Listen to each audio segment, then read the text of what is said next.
Welcome to Sunday worship here at First Parish in Framingham. I am the Reverend Aaron Stockwell, Senior Minister. And I'm Rebecca Crawford, Director of Religious Exploration. Thank you for inviting us and your spiritual community into your home on this Sunday morning.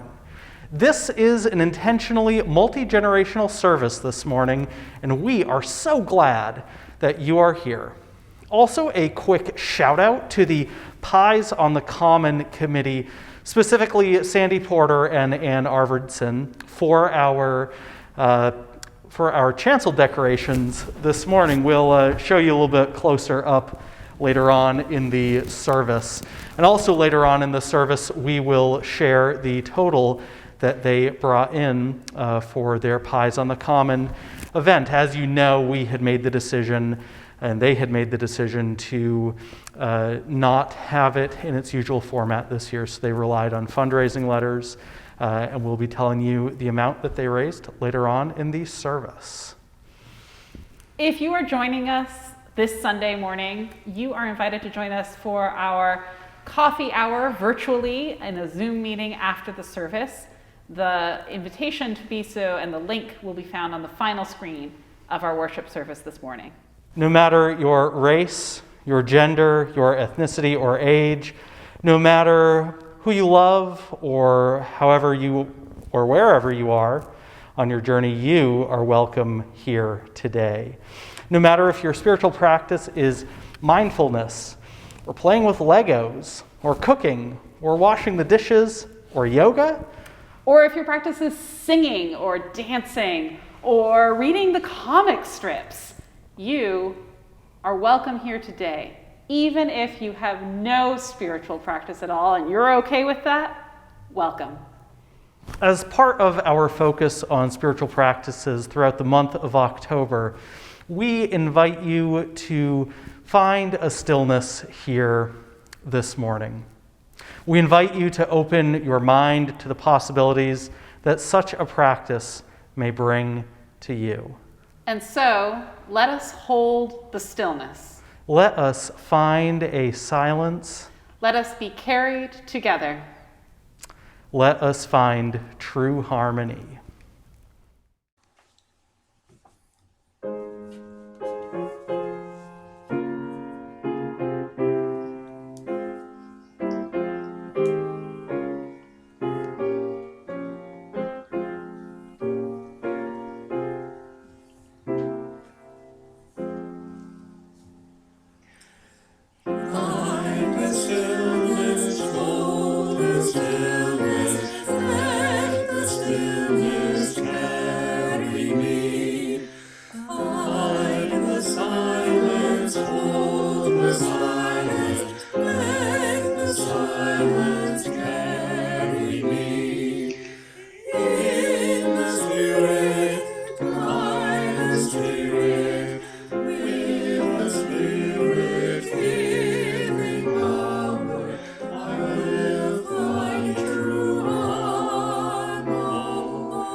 The flaming chalice is the symbol of our faith tradition.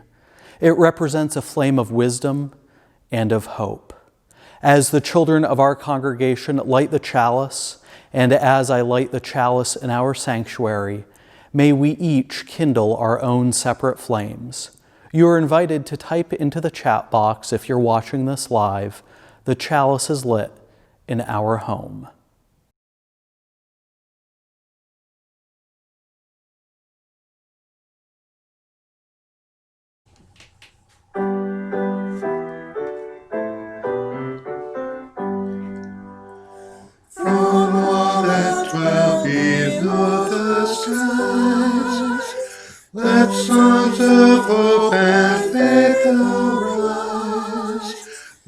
Peace, goodwill on earth be sung, through every land, by every tongue.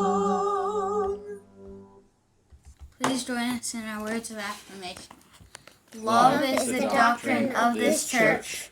The quest of truth is its sacrament, and service is its prayer. To dwell together in peace, to seek knowledge in freedom, to serve all life with compassion, to the end that all souls shall grow into harmony with the divine. This is our great covenant, one with another and with our God.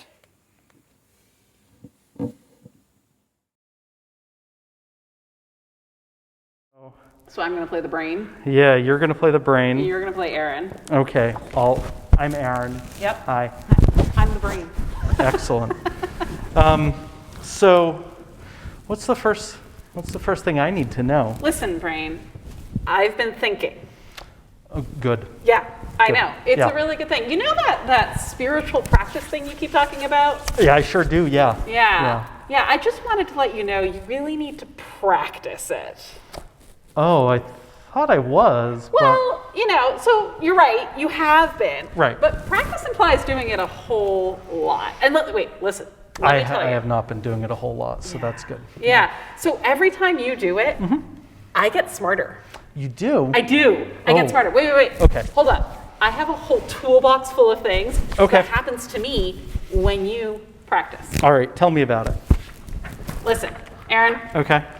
you feel better about yourself. I do. Yeah, your self-esteem goes up. I am great. Yes. Yeah. Okay, wait.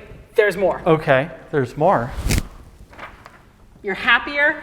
I am happier. You can't see it, but I am smiling. Yeah, you feel more positive every single time you practice. Okay. You get more positive. It's Great. a really good thing. Excellent. So this is all that spiritual practice does? Look, listen to me. Okay. As your brain, I'm here to tell you, you physically change me every time you practice. Whoa. I know, it's hard to believe, but wait, there's more.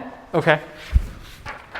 Every time you practice, you improve your memory and your focus. I remember that. You're literally getting smarter.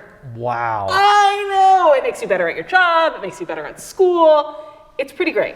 Okay. Okay, there's more. What else? Do you know what cortisol is? I'm really stressed Yeah. out thinking about that. Yeah, I know you are. I know. Is Just that what it is? calm down. Listen, Okay. cortisol is a chemical, right? Okay. And it makes you feel really stressed.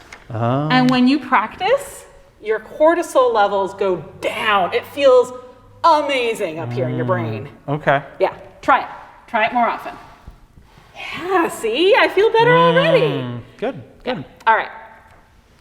Another thing that happens every time you practice Yep. is my amygdala gets smaller.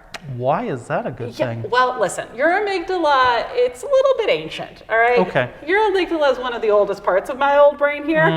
And it's got a really tricky thing. Every time this goes up, my amygdala goes into like, Okay. right? And then I want to like run away, or I want to just freeze in my tracks. Anyway, the smaller my amygdala is, the less often I do that. Oh. Yeah, so keep Okay. practicing, all right? All right. There's one more amazing thing. You know those headaches? I sure do. Yeah.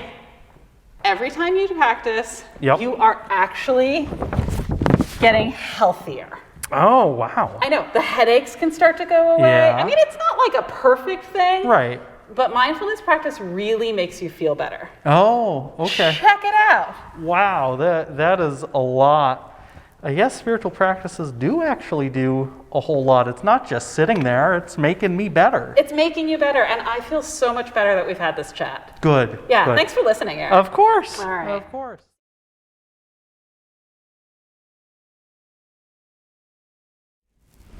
Have you ever found yourself like really stressed out? That feeling where sometimes it feels tight in your chest, or you're starting to breathe really quickly and you can't calm yourself down.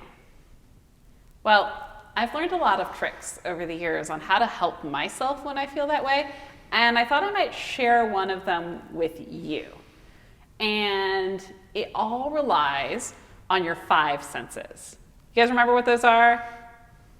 Right, yeah. It's sight, it's texture and feeling, it's smelling, it's hearing, and it's what you can taste. So the way this works is that you have to practice it, because when you're feeling really stressed out, it can be hard to remember how to do it unless you've practiced a couple of times. So I'm going to practice with you here right now, and you guys can do this right at home, right where you are. The first thing you're going to do is you're going to find 5 things to look at. Now you can do it really quickly if you wanted to, but my suggestion to you is that you take some time to really notice.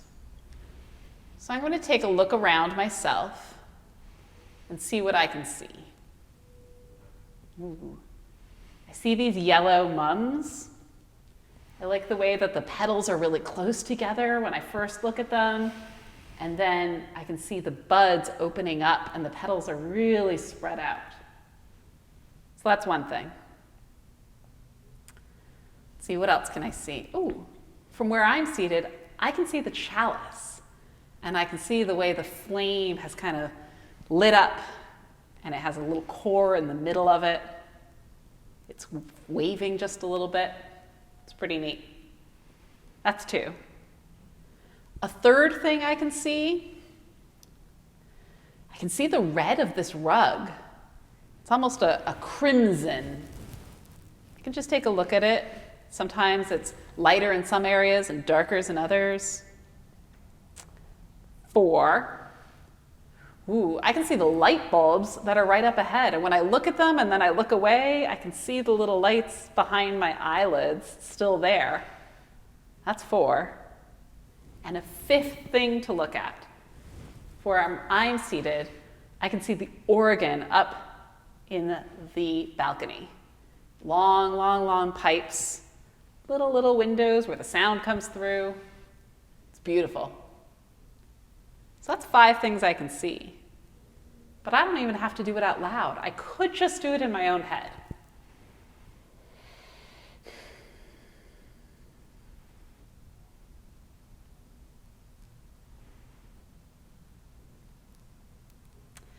Now, 4 things that I can touch. Right from where I'm seated, I can feel my shirt. It's pretty smooth, has a little bit of roughness to it.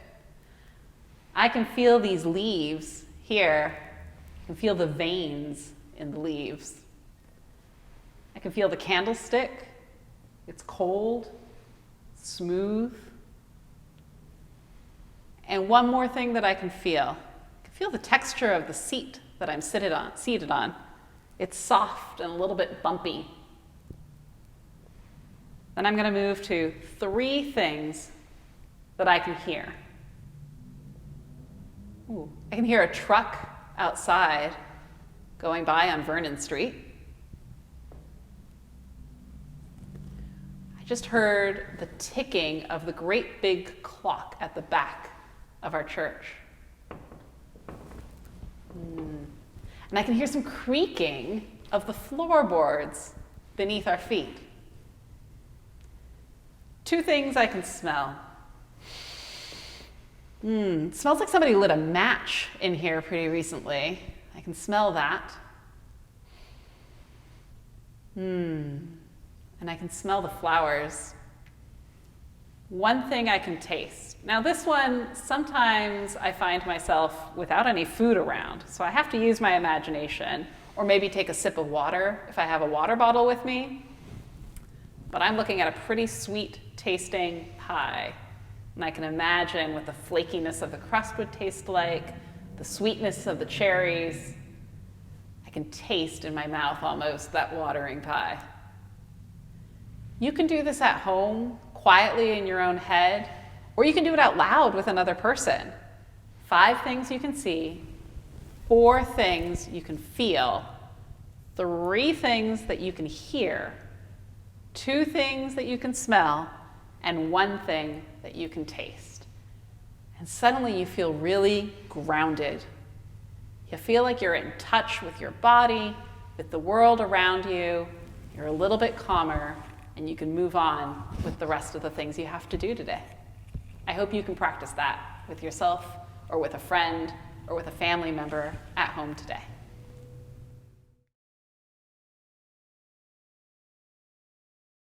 So we're talking about spiritual practices all morning long, and it might be really surprising for folks to know that the youth group has engaged in spiritual practices. And some of the traditions that you experience there and that our youth have experienced, we would call spiritual practices. And I have one of them here. Are you ready to see it? Yeah, let's see.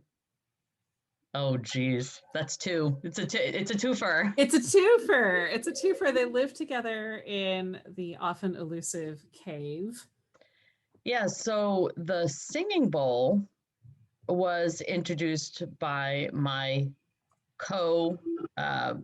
volunteer at the time, Donna Phillips. And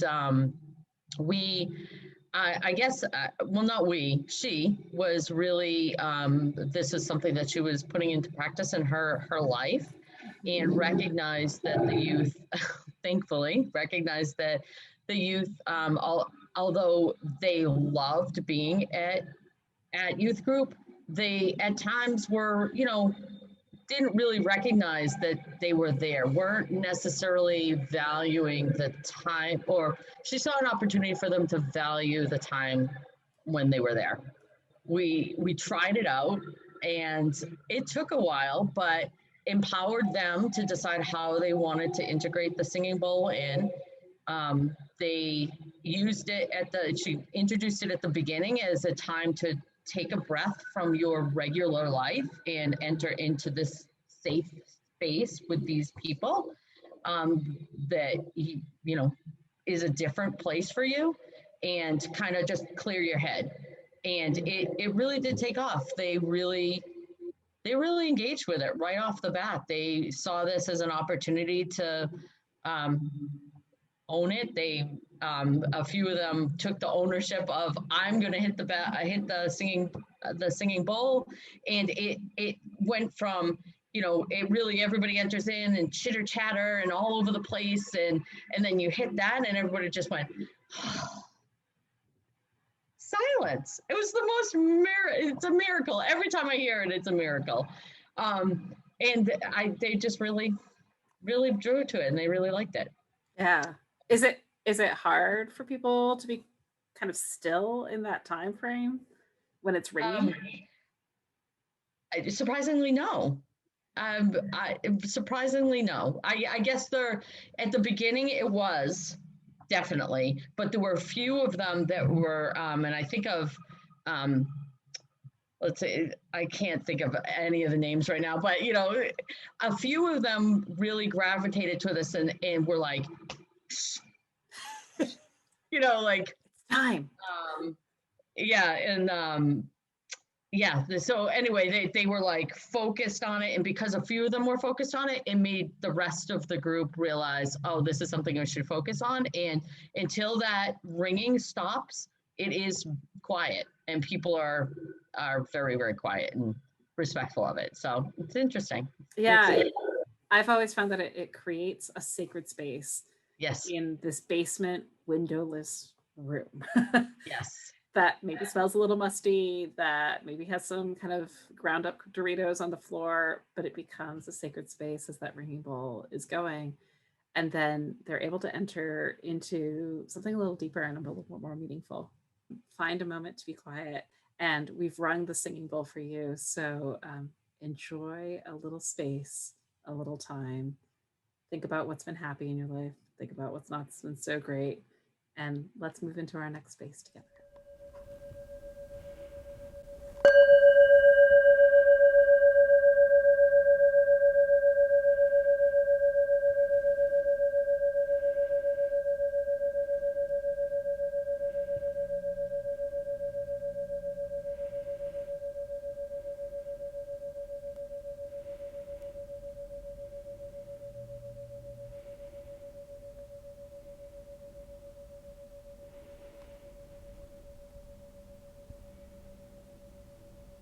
to this tapestry of a community, we each bring our joys and our sorrows, our milestones, happy and sad occasions. We know that joy shared is joy expanded, and sorrow shared can feel as though someone is lifting a burden. There will be prompts on the screen that will give better order to our sharing. Do remember this, friends. In this virtual space, privacy cannot be guaranteed. So do feel free to get in touch with me if there is something a little too tender to share that you wish to let me and others know about.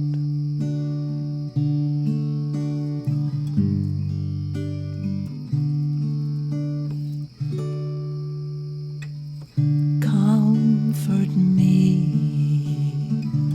comfort me, comfort me, oh my soul. Comfort me, comfort me, comfort me, oh my soul.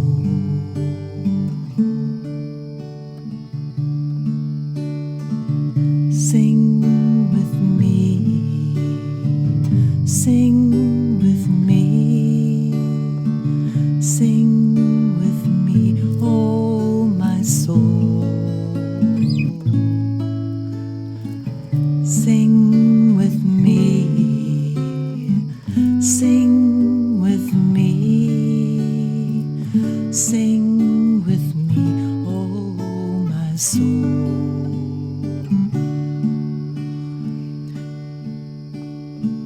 Speak with me, speak with me, speak with me, oh my soul. Speak with me, speak with me, speak with me, oh my soul.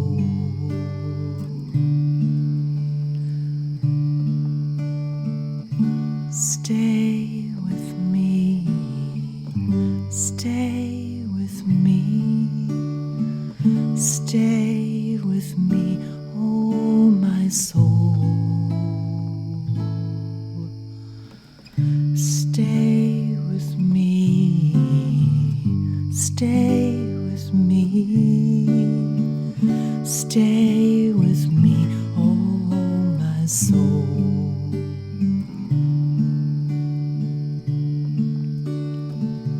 Dance with me, dance with me, dance with me, oh my soul.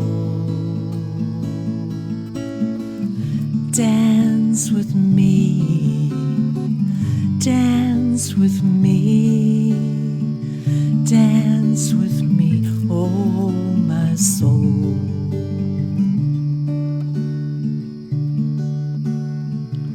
Pray with me, pray with me, pray with me, oh my soul.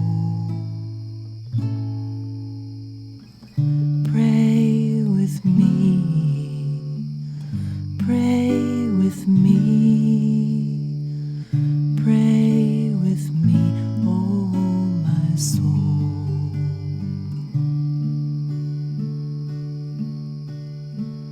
Comfort me,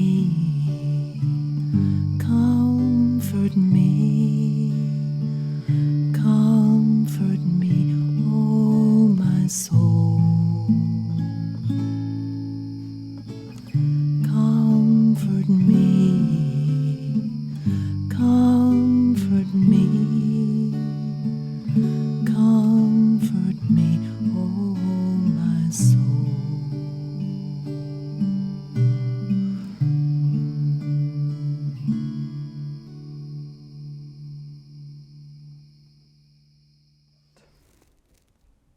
I invite you to pause whatever else you are doing. And we will breathe 3 comfortable breaths. The first breath.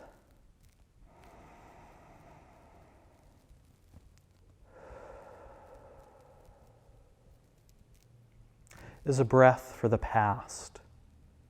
And let that breath be a breath of memory. The second breath.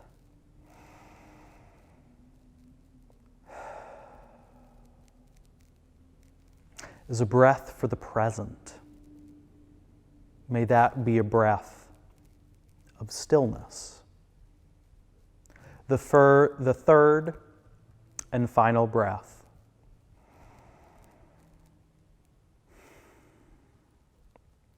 is a breath for the future. Let that be a breath of hope.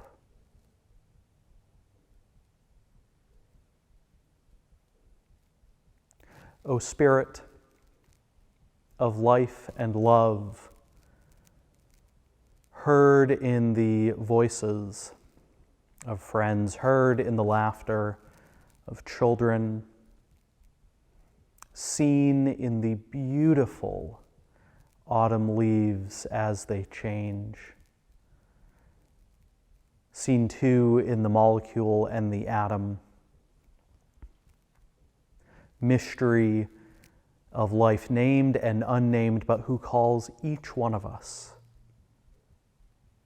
Yes, you.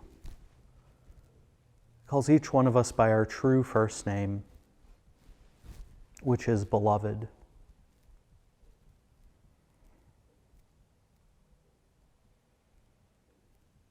We begin with thanks. Thanks for this world that we have. Gratitude for all of the people who make this congregation what it is. Thanks that we have enough food in our bellies, a roof over our heads. We know that it did not have to be this way.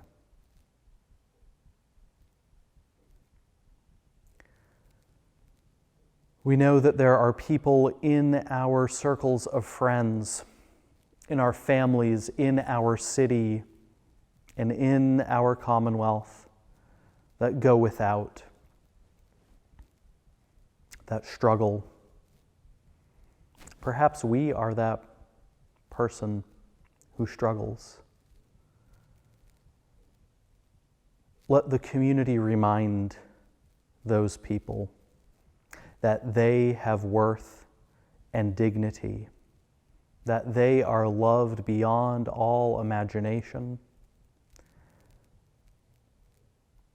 We know that in our circles there are people who mourn, people who are ill, people who are lonely, people who live with addiction or mental illness.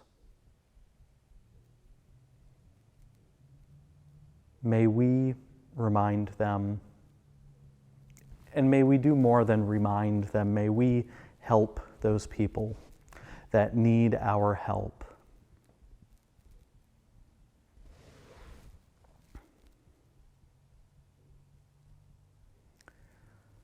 We don't have to look too far past the front page of the newspaper or scroll too far on our social media feeds to get a sense that this world, this one precious world that we have, is beautiful and it is also broken. Human rights are being eroded away.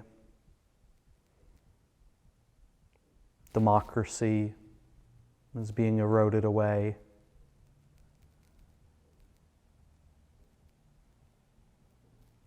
People live and are oppressed because of the color of their skin, the way they identify in the world, or the people that they love, or the abilities that they have or that they don't have.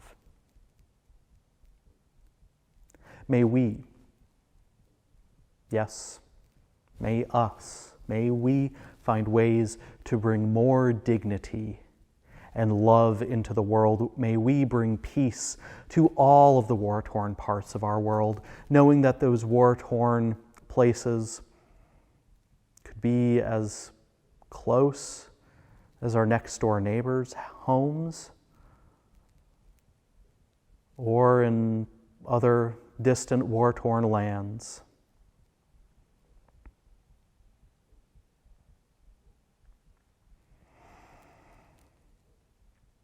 And sometimes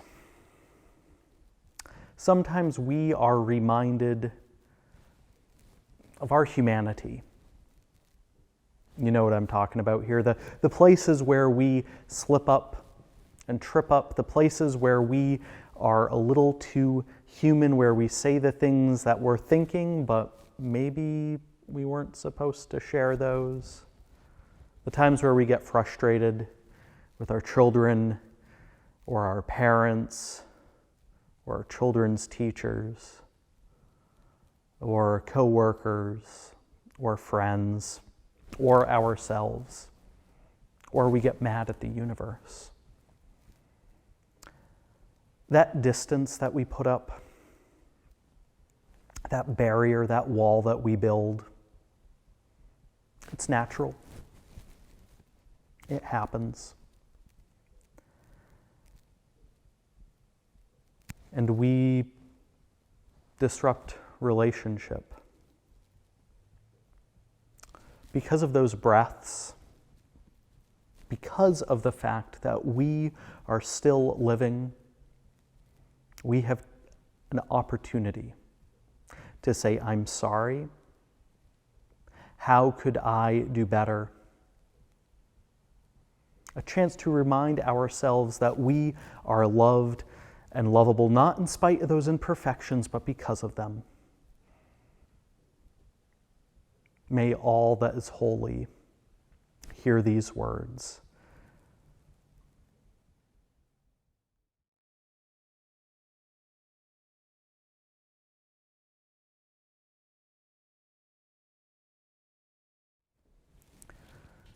Dear friends, before I introduce the offering today, I have the total amount that was raised for Pies on the Common. As you know, this month we were to have held the 30th Pies on the Common, a favorite fundraising event of our congregation and perhaps also a favorite event of the city of Framingham.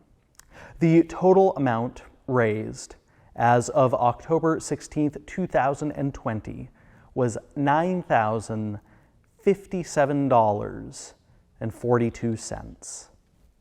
I want to personally thank the entire Pies on the Common committee, who did so much work to make this fundraiser a success in these very, very unusual times. Thank you, and thank you to all of you who donated to make this event successful.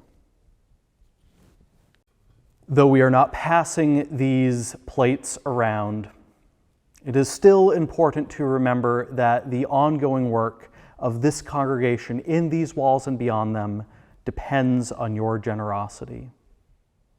Michael A. Schuler, the Minister Emeritus at the First Unitarian Society of Madison, Wisconsin, writes these words: "If you are proud of this church, become its advocate. If you are concerned for its future, share its message. If its values resonate deep within you, give it a measure of your devotion.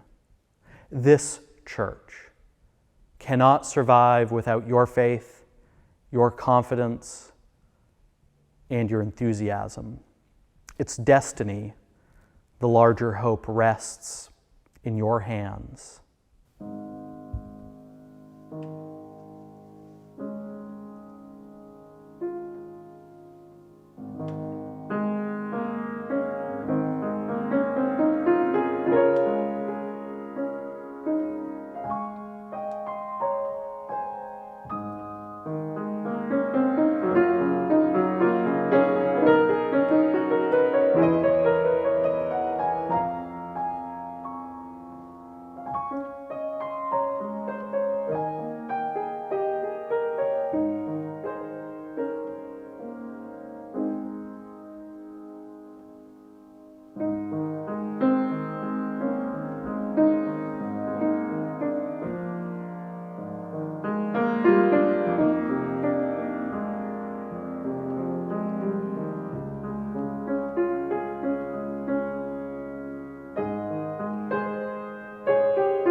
My favorite band in high school was a local Boston band that went by the name, still goes by the name, of Jim's Big Ego. On their first album of theirs that I listened to, there is a wonderful song called Stress. The lyrics go something like this. I'm addicted to stress, that's the way that I get things done. If I'm not under pressure, then I sleep too long and I hang around. I think I'm going nowhere and that makes me nervous.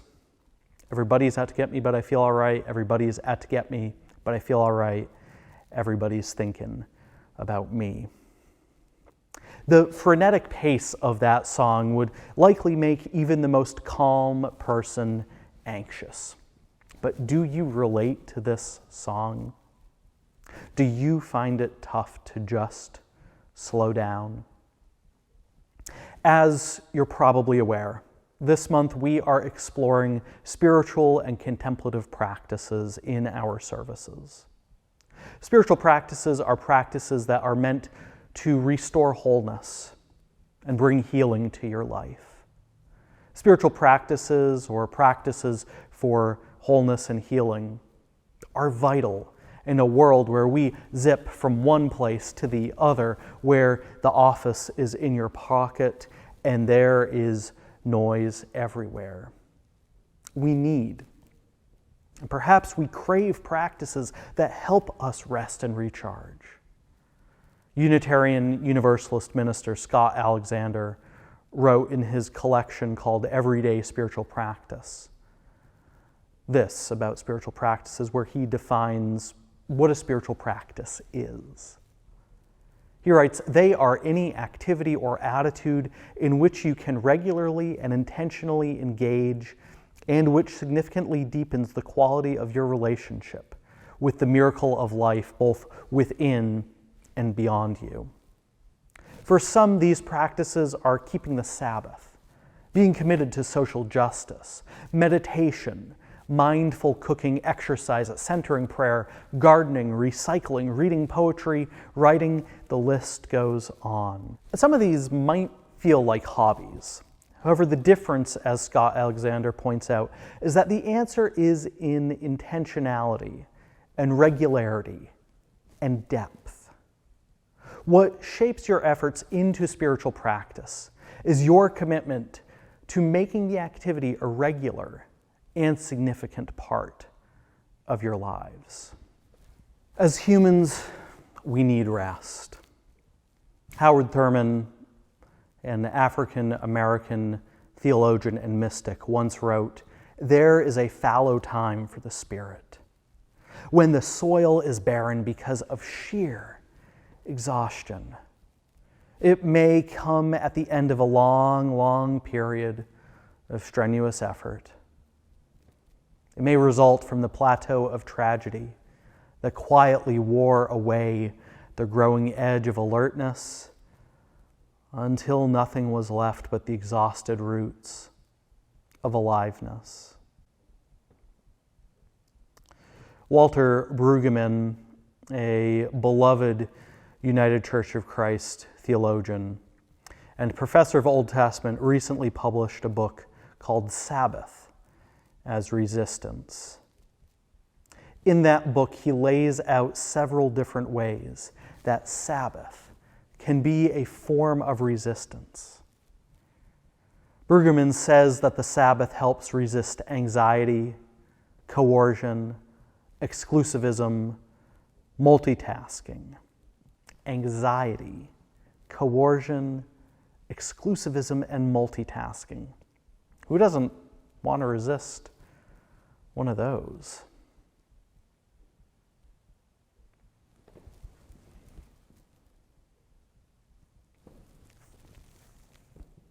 Now, first, I need to talk about what the ancient roots of Sabbath keeping were and are.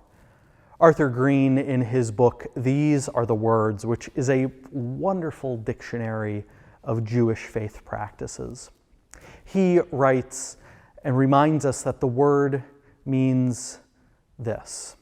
The root of the word Shabbat means to cease or desist. To observe Shabbat means to cease our work life and break our daily routine every seventh day, making that day holy. Shabbat is to be a day of enjoying God's world rather than doing battle with it, a day of relaxation rather than struggle, a time to live in harmony rather than to achieve domination. Brueggemann writes that Sabbath is a way of reorienting ourselves, where our only charge is to love the God or the greater good, and to love our neighbors. The first communities that valued Sabbath so much valued Sabbath because they had at their taproot an emphasis on relationship and covenant over commodity. Anxiety is the first symptom of our society, which Sabbath is supposed to lessen or help us resist. Sabbath-observing communities do away with the anxiety to have more, to make more, and to do more, because they believed that the eternal was able to rest at the end of creation. The eternal, which when I say eternal, I mean God, or a mystery beyond all understanding, or the universe. The eternal was not anxious about the full functioning of creation.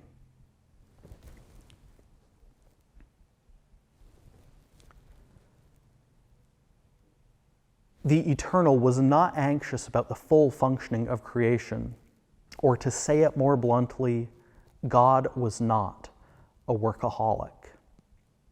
Science unfolds without our constant work. If we are able to put aside anxious work, we can focus on love of our neighbor. Focusing on relationships, of course, does not build our financial bank accounts. It does something better. Brueggemann says it creates an environment of security and respect and dignity that redefines the human project. Sabbath also helps us resist coercion. What Brueggemann means exactly by resisting coercion is continuing to resist the society that is based on production and consumption. Everyone in this sort of society is coerced to perform better, to produce more, to consume more, to be a good shopper. This value of coercion means that we can see in our world haves and have-nots, the significant and the insignificant, rich and poor, people with access and people with denied access. Sabbath breaks this. Sabbath says, as Brueggemann so eloquently writes, you do not have to do more. You do not have to sell more. You do not have to control more. You do not have to know more. You do not have to have more bids in ballet or soccer. You do not have to be younger or beautiful. You do not have to score more. All are alike on the Sabbath. As Sabbath first related to the ancient communities and tribes of Israel, we have to look at how they first understood it. Over the generations, they struggled with the concept of who was included and who was excluded. There was a sense that an exiled people should welcome all, but then there was a desire to keep the communities free of adulterers and false prophets and murderers and those who defied the priest. As these conditions for exclusion were up for interpretation, there was a lot of anxiety. People wondered, will I be considered a false prophet if I do X, Y, or Z? So the rules morphed.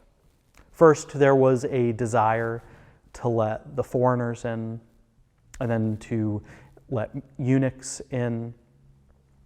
This all meant that admission to a community was not based on ethnic qualifications or purity, but rather on the ability to keep the Sabbath. That's all. And finally, we learn of how Sabbath resists multitasking. Brueggemann starts off his discussion of this by telling a story from his childhood. There's There's a member of his evangelical and Reformed church growing up who would always sit at the front of the sanctuary, so like where I am standing to film this. And this person owned the general store in town. And every Sunday, 5 minutes before the sermon is over, the man who sat right there and his wife would walk up the aisle and leave. Brueggemann later found out that the Lutheran church in town got out 30 minutes before Brueggemann's. These small business owners wanted to make sure that they could get the Lutheran money as well as the evangelical and Reform money. In other words, they wanted to worship and make money as well. Brueggemann shares this story to say that you cannot observe the Sabbath and also be planning on how to make money at the same time. So why do we need Sabbath? I think this is part of restoring the brokenness, part of the mission of Tikkun Olam, slowing down the world and resting. By Tikkun Olam, I mean the Jewish practice of mending the world. Arthur Green explains it in that it means, in its contemporary usage, it refers to the betterment of the world, including the relief of human suffering, the achievement of peace and mutual respect among people, and the protection of the planet itself from destruction. Adrienne Marie Brown puts a finer point on it, on the importance of slowing down in repairing the brokenness. The work of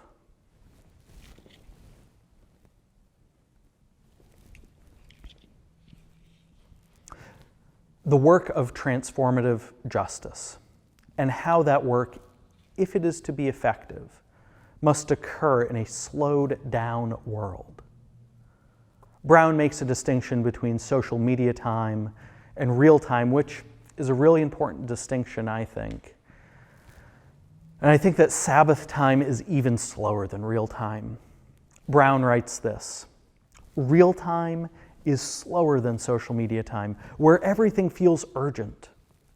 Real time often includes periods of silence, reflection, growth, space, self-forgiveness, processing with loved ones, rest, and responsibility.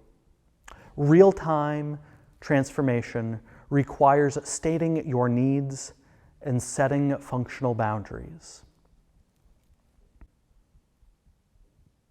Dear one, my challenge to you is to find some time in your day that you could carve out for living life at a different speed. If you live a frantic, fast-paced life, perhaps that time, whether it's 10 minutes, an hour, or a day, could be a time of rest. Or if your days are normally quiet, perhaps use that time to do something else, another practice. Sabbath is about sanctifying time, setting it apart, and making it holy. May it be so.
Deep peace of the running wave to you. Deep peace of the flowing air to you. Deep peace of the quiet earth to you. Deep peace of the shining stars to you. Deep peace of the infinite peace to you. I now invite you to extinguish the flames you have lit in your homes, as I extinguish the flame of our chalice. As the flame goes out, let the smoke waft through the air for just a moment. And I invite you to type into the chat box, "I carry the flame."